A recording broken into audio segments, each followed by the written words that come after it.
Let's just take jobs to be done as a specific tool. So this concept comes to us from Tony Ulwick and Clayton Christensen, and has become part of the innovation vernacular as a way, but I think it's very misunderstood.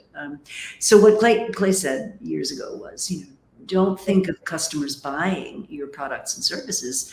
Think of them as hiring those things to get jobs that you need to get done in your lives. And sometimes the jobs are really surprising. So for example, one of the cases that I use in the learning guide on behavioral segmentation of customers is the case of my mom. And my mom, at the time that I'm thinking of her, was, a retired person, and she lived with my dad, who was also retired, and they lived frugally. I mean, they weren't poor, but they were careful with their money. And so she was the sort of person who would clip coupons, and she knew the price of everything. She was German too, so she knew what everything cost. And so, that specialty aisle in the grocery store where, the fancy candles and the flowers and all that stuff she would just sail right on by that, because in a normal week, that would not be relevant to her. But the occasion I'm thinking of is Thanksgiving is coming, and my brother and I are going, but more importantly, her grandchildren are coming, right? And so she fills the cart up with stuff she's never even heard of, like Go-Gurts. I mean, what's that? And Lucky Charms and stuff like that. And then she it happens to find herself in this specialty items aisle, and she sees the perfect candle for the centerpiece of the Thanksgiving table.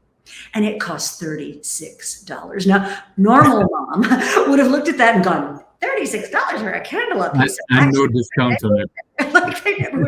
But now, it goes in the cart because she's got $400 worth of other stuff she would never dream of buying to begin with.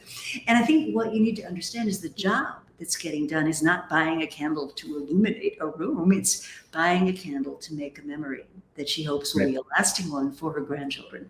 And that's the essence of this, right? So learning to see beyond just what the surface functionality or the surface view of something is, so that you get really much more deep into the customer's experience. And that's an example of how to do that.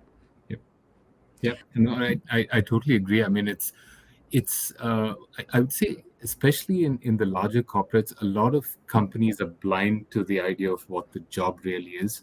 You kind of take cars are a great example, right? I will look at what Ford and General Motors were doing prior to Tesla really being launched, right? And most people still can't fathom how Tesla is now looking at EV stations, except it makes sense to Elon Musk. But that's not part of the way that they were thinking about it. So understanding your job can help you really understand competition as well as your strategic capabilities that you build, right? And so your example of your mother is spot on.